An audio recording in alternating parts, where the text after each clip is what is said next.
Hi மாணவர்களே, அனைவருக்கும் அஸ்ஸலாமு அலைக்கும். வணக்கம். இன்றைக்கி நாங்கள் பார்க்க இருக்கிறோம் அலகு 3 யூனிட் 3ல் எங்களுக்கு தெரியும் 3வது அலகு அங்கிகளோட கூர்ப்பும் பல்வகைமையுமா இருக்குது. சரியா? அப்போ அது கீழே கிங்டம் புரோட்டிஸ்டா, இராச்சியம் புரோட்டிஸ்டாவை பற்றி நாங்கள் பார்க்க இருக்கின்றோம். பொதுவான ஒரு இதில் மாணவர்களுக்கு இடையில் காணப்படுற ஒரு சிக்கல் நிலைமை தான் இந்த பாடப்பரப்பில் இதை நாங்கள் எவ்வாறு ஒரு தொகுத்து இதை என்ன சொல்கிறது படித்து கொள்வது அல்லது இதை ஞாபகம் நிறுத்தி கொள்வது என்ற குழப்பத்தில் மாணவர்கள் இந்த பாடங்களில் ஒரு கவனக்குறைவாக எப்படின்னு சொல்கிறத அவங்க நினச்சிருக்கிறாங்க. மாணவர்கள் இந்த பாடம் மிகவும் ஒரு கடினமான பாடம்னு சொல்லி. அப்படி இல்லை, இது ஒரு இலகுவான பாடம். நாங்கள் இதை இலகுவாக தொகுத்து வச்சுக்கொள்ளணும். இலகுவாக தொகுத்து அதற்குரிய முறைகள் இருக்குது. அதுகளை நாங்கள் பின்பற்றும் போது மிகவும் இலகுவாக இதை நாங்கள் என்ன செய்யலாம், தொகுத்து எங்களோட கேள்விகளுக்கு, அதாவது பாஸ் பேப்பரில் என்ன வகையான கேள்விகள் வருகுதோ அதுக்கு இலகுவாக நாங்கள் முகம் கொடுக்கலாம். எங்களுக்கு தெரியும் 2024ல் நியூ அப்டேட்டுகளும் வந்திருக்குது. பழைய ரிசோர்ஸ் புக்குகளை பின்பற்றுவதை விட மிக கூடுதலான அப்டேட்டுகள் 2024ல் வந்திருக்குது. மாணவர்கள் அதையும் கவனத்தில் கொள்ளணும். அதன் அடிப்படையில் பொதுவாக சொல்லுவாங்க என்னென்னு சொன்னால், நம்முடைய இலக்கை நம்ம அடையணும்னு சொன்னால் என்ன செய்யணும், பாதை கடினமாக இருந்தாலும் அடைய வேணும், அப்படித்தானே, அடையணும் அப்படின்னு சொல்லி சொல்லுவாங்க. பழைய தத்துவம் உண்டு. ஆனால் நான் என்ன சொல்கிறேன்னு சொன்னால், இலக்கை அடையணும். சரியா? இலக்கை அடையணும். அந்த பாதை கடினமாக இருந்துச்சுன்னு சொன்னால் அந்த பாதையை நீங்கள் இலகுவாக்கி அடையணும். அதுதான் புத்திசாலித்தனம். சரியா? இப்போது ஒரே ஹார்ட் ஒர்க் செய்கிறதால நாங்கள் என்ன செய்யலாது, இலக்கை அடைய முடியாது. ஹார்ட் ஒர்க்கோடு சேர்ந்த ஸ்மார்ட் ஒர்க்கும் கண்டிப்பாக தேவைப்படுது. சரியா? ஆகவே மாணவர்களே, நாங்கள் இன்றைக்கி கிங்டம் புரோட்டிஸ்டா பற்றி நாங்கள் பார்க்க இருக்கின்றோம். இந்த அட்டவணையை பார்த்தா உங்களுக்கு நல்லா விளங்கும். நாங்கள் தனித்தனியான எந்த ஒரு இதையும் பற்றி பார்க்க போகிறதில்ல. ஒரு தொகுத்து நான் உங்களுக்கு அட்டவணை வடிவில் தந்திருக்கிறேன். உங்களுக்கு பார்த்தாலே இலகுவாக விளங்கக்கூடியதாக இருக்கும் என்று சொன்னால், தனித்தனியாக நாங்கள் ஒவ்வொரு அங்கிகளோட சிறப்பியல்புகளை பற்றி நான் சொல்லி கொண்டு போகும்போது அது உங்களுக்கு கடினமாக இருக்கும். அவ்வாறு நாங்கள் பார்க்குறது இல்லை. எங்களுக்கு ஒரு எத்தனை 7 அங்கிகளை தந்திருக்கிறேன்னு சொன்னால், இது புரோட்டிஸ்டான்னு சொல்கிறது செயற்கையாக இயற்கை வரையறைகளுக்கு உட்படாத ஒரு பாகுபடுத்தப்பட்ட ஒரு கூட்டம், செயற்கையாக பாகுபடுத்தப்பட்ட கூட்டமாகவே ஒவ்வொன்றுக்கு இடையில் சில வித்தியாசமான சிறப்பியல்புகளும் காணப்படும். இதை எங்களுக்கு ஒரு 7 அங்கிகளை பற்றி எங்களோட ரிசோர்ஸ் புக்குகளில் தளப்பட்டிருக்குது. அந்த 7 அங்கிகளோட அந்த சிறப்பியல்புகளை மட்டும் நாங்கள் பார்த்து கொண்டோன்னா மிகவும் இலகுவாக இருக்கும். சரியா? அதை நாங்கள் இந்த அட்டவணையில் பார்ப்போம். முதலாவது வாழிடம். சரியா? வாழிடம் எடுத்திங்கன்னு சொன்னால், இங்கே பாருங்கள், இதில் என்னது வாழிடம், யுக்லினா, பரமீசியம், அமீபா, உல்வா, கெலிடியம், சகசம், தேற்றங்கள், இந்த 7 அங்கிகள் இருக்குது. வாழிடத்தை பார்த்தீங்கன்னு சொன்னால், இப்போ இதில் நன்னீர் வாளிகள், கடல் வாளிகள். இது யுக்லினா ஃபர்ஸ்ட் நன்னீர் வாளிகள், கடல் வாளிகள். அடுத்தது பரமேசியமும் என்னதாக இருக்குது, நன்னீர்வாளிகளாக இருக்குது. Amoeba நன்னீர்வாளி, Ulva கடல்வாளி.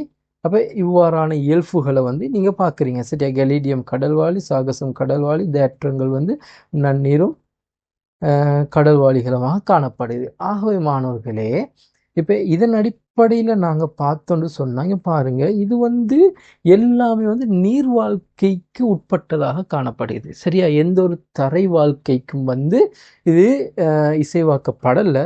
எல்லா அங்கிகளையும் பார்த்தோன்னு சொன்னால் இது நீர் வாழ்க்கைக்கு இசைவாக்கப்பட்டிருக்குது. இருப்பினும் இதில் சில அங்கிகள் காணப்படுது. ஈரப்பதமான சில தரைகளை வாழக்கூடிய அங்கிகளும் இதில் சிலது காணப்படுது. அது எங்களுக்கு தேவையில்லை. ஆனால் பெரும்பாலும் எவ்வாறு காணப்படுதுன்னு சொன்னால் நீர் வாழ்க்கைக்குரியதாக காணப்படுது. இதை பார்த்தாலே உங்களுக்கு விளங்குது. சரியா? ஆகவே அடுத்தது வருவோம். கள அமைப்பு எவ்வாறு காணப்படுகிறது? கள அமைப்பை பாருங்கள். தனிக்களம், தனிக்களம், தனிக்களம். சரி, அதாவது நீங்கள் இதில் இருந்து பாருங்கள். சரி, இப்போ உங்களுக்கு இதை தொகுத்து சிம்பிளாக இது ஞாபகம் வச்சுக்கணும் அப்படின்னு சொன்னால், இங்கே பாருங்கள், இதில் நன்னீர் வாளிகளும் அல்லது கடல் வாளிகள். சரியா? நன்னீர் வாளிகளாக இருக்கணும் அல்லது நன்னீர் வாளிகளும் கடல் வாளிகளும் வந்து தனிக்கலமாக இருக்குது. இப்போ உதாரணம் பாருங்க, யுக்லினா நன்னீர் வாளியும் கடல் வாளியும் அது ரெண்டுலேயும் அது வாழக்கூடியது, அது வந்து தனிக்கலமாக இருக்குது. அப்போ பரமேசியம் நன்னீர் வாளியாக மாத்திரம் இருக்குது, தனிக்கலமாக இருக்குது. அப்போ அமீபா வந்து நன்னீர் வாளிகள் கடல் வாளிகளாக இருக்குது, தனிக்கலமாக இருக்குது.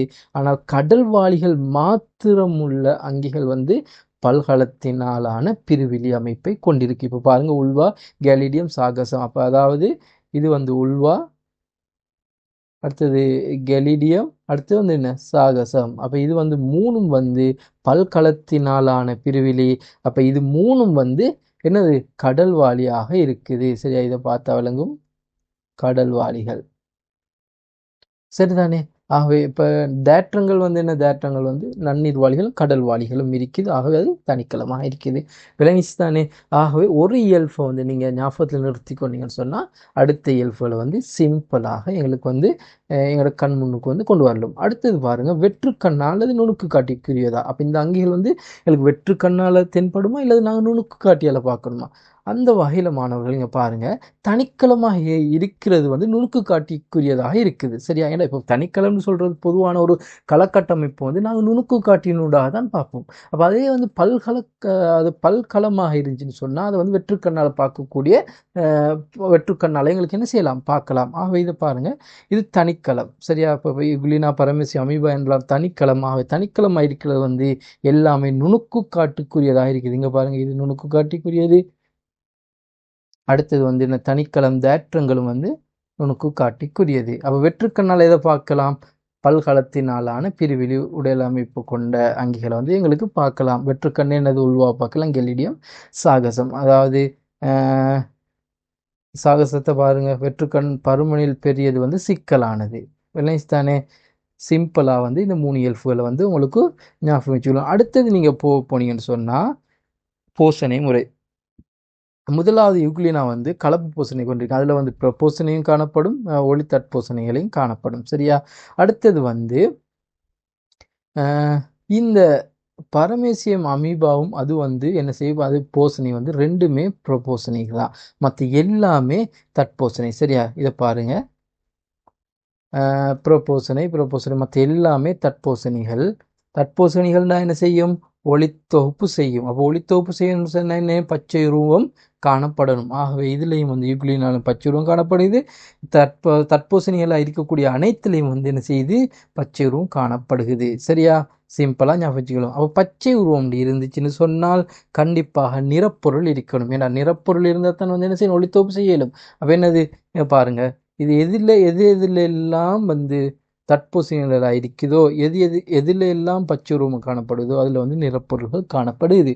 அப்போ நிறப்பொருள் வந்து பாருங்க, உள்வால குளோரோஃபில் ஏபி, குளோரோஃபில் ஏடி. அப்போ இதெல்லாம் வந்து சிம்பிளான விஷயங்கள். சரியா? கெலிடியம், சாகசம், குளோரோஃபில் ஏசி, சாந்தோஃபில், கேரக்டின், ஃபியூகோசாந்தின். அடுத்து வந்து கெலிடியத்தில் வந்து ஃபைக்கோப்ரோதங்களை தான் நாங்கள் ஃபைக்கோ எரித்ரின், ஃபைக்கோசைன் என்று சொல்கிறது. சரியா? அதே நேரம் தேற்றங்களில் வந்து குளோரோஃபில் ஏசி, சாந்தோஃபில், கேரக்டின், ஃபியூகோசாந்தின் போன்ற நிறப்பொருள்கள் காணப்படுது. சரியா? அடுத்தது சேமிப்புணவு. அப்போ ஒளித்தற்போசணிகளாக இருந்த கட்டாயம் அதில் வந்து சேமிப்புணவுன்னு காணப்படும். பார்த்தீங்களா? இப்போ சிம்பிளாக உங்களுக்கு வச்சுக்கலாம். அதாவது தற்போசைன்னு சொன்னால் கட்டாயம் பச்சை உருவம் காணப்படுது, பச்சை உருவம்னு சொன்னால் நிறப்பொருள் ஒன்று காணப்படும், நிறப்பொருள் காணப்பட்டுச்சுன்னு சொன்னால் அதில் சேமிப்புணவு ஒன்று காணப்படும். அப்போ சேமிப்புணவு என்ன, உள்ள மாப்பொருள், கெலிடியத்தில் வந்து ஃப்ளோரிடியம் மாப்பொருள், சாகசத்தில் லெமினாரின், தேற்றங்கள் வந்து எண்ணெயும் கிரிசோ லெமினாரின் வந்து சேமிப்புணவாக காணப்படுகிறது.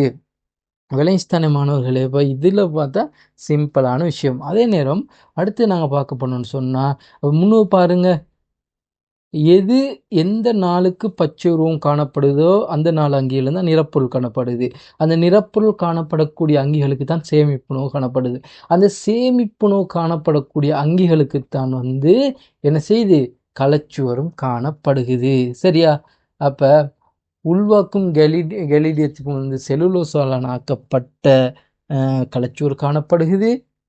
சாகசத்துக்கு வந்து செலுலோஸ் அல்ஜினிக் அமிலத்தால் ஆக்கப்பட்ட கலச்சுவர், பெக்டின் சிலிக்கா கொண்டது வந்து தேற்றங்கள். சரியா? இப்போ இந்த சப்ஜெக்ட் அதை அப்படியே உங்களுக்கு தொடராக வந்து என்ன செய்யலாம், நினப்பில் வந்து அதை வந்து ஒரு தொகுத்து நீங்கள் வந்து நினைவில் நிறுத்தி கொள்ளலாம். அதன் அடிப்படையில் நீங்கள் திரும்ப பாருங்க, சுருங்கத்தக்க புன்வெற்றிடம். சுருங்கத்தக்க புன்வெற்றிடம் ஏன் சுருங்கத்தக்க புன்வெற்றிடம்? அடுத்தது உணவு புன்வெற்றிடங்கள். சரியா, உணவு புன்வெற்றிடங்கள் ஏன் காணப்படுதுன்னு சொன்னால் அந்த உணவை வந்து டைஜஸ்ட் பண்ணுறதுக்கு. சரியா, பொதுவாக இந்த சுருங்கத்தக்க புன்வெற்றிடங்களும் உணவு புன்வெற்றிடங்கள் வந்து பிறப்பூசணிகளில் தான் காணப்படுறது. சரியா, ப்ரொபோசனிகள். அப்போ உதாரணத்துக்கு என்னது எங்களுக்கு தெரியும், எந்த அங்கிகள் வந்து ப்ரொபோசனியக்குரியது? இகுலினா, பரமேசியம், ஐவா. அதில் வந்து சுருங்கத்தக்க புன்வெற்றிடமும் உணவு புன்வெற்றிடங்களும். அதுலேயும் உணவு சுருங்கத்தக்க புன்வெற்றிடங்கள் மூணுலையும் காணப்படும். ஆனால் உணவு புன்வெற்றிடங்கள் வந்து எங்களுக்கு பரமேசியத்திலையும் வந்து அமீபாவிலையும் தான் காணப்படக்கூடியதாக இருக்குது. விளைஸ்தானேனா மற்றதெல்லாம் வந்து தட்போசனிகள், அதுக்கு சேமிப்புணவு காணப்படுகிறது. அப்போ நாங்கள் ப்ரொபோசனிகளில் வந்து சுருங்கத்தக்க என்ன புன்வெற்றிடங்கள் காணப்படும். சரி, அடுத்து பற்றுறுப்பை கொண்டது. இதில் வந்து உங்களுக்கு என்ன ஞாபகம் வச்சுக்கலாம்? பற்றுறுப்பு வந்து கடல்வாளிகள். கடல்வாளிகளில் வந்து என்ன செய்யலான்னு சொன்னால் இந்த பற்றுறுப்பு காணப்படுது, மற்ற இதில் அதை காணப்படுது இல்லை. சிம்பிள் தானே மாணவர்களே? இவ்வளவுதான் இந்த என்னது புரோட்டிஸ்டாட இயல்புகள். சிம்பிளாக நினைவில் நிறுத்தி கொள்ளலாம். இந்த கேள்விகளை வந்து செஞ்சு பாருங்க. அடுத்தது அமீபா போன்ற அங்கிகளில் உணவு புன்வெற்றிடங்கள் காணப்படுவது என்று சொல்லி கேட்கப்பட்டிருக்குது. அதற்குரிய இதுவும் சொல்லப்பட்டிருக்குது. ஆகவே உங்களுக்கு வந்து அதை திரும்ப மீட்டி கொள்ளலாம். இதை விட நாங்கள் வந்து இன்னும் சொல்ல போனோம்னு சொன்னால் யுக்லினா அங்கேயை பற்றி சொல்ல போனோம்னு சொன்னால் எக்ஸ்ட்ரா, இது வந்து ஒரு எக்ஸ்ட்ரா ஒரு நாலேஜுக்காக வேண்டி